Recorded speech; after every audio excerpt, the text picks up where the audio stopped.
Something that we are both very interested in is the idea of power and the different sorts of power that play into media.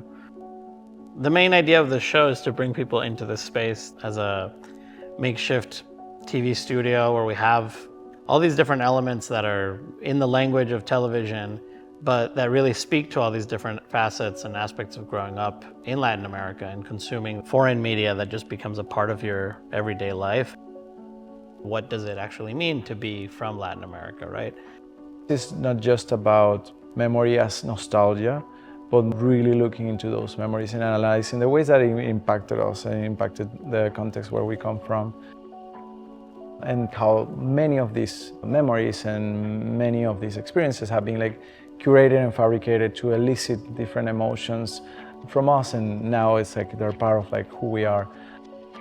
For us, it's also thinking about not just the illusion of TV, but the structure and the artifice behind that illusion.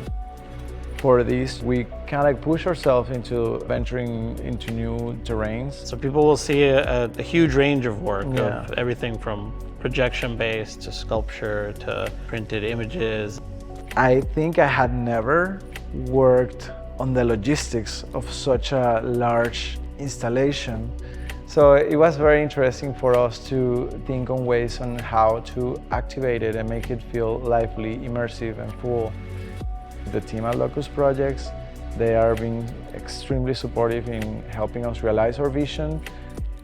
We have puppets, which speak to traditional forms of folk art. We've got video work that's based on televised ceremonies of power. We've got advertising that was made specifically to be anti-piracy, right?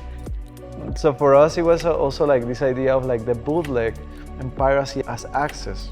And we are interested in that idea of embracing piracy as a way of expression and also reclaiming narratives that have been inundated with foreign values and interests.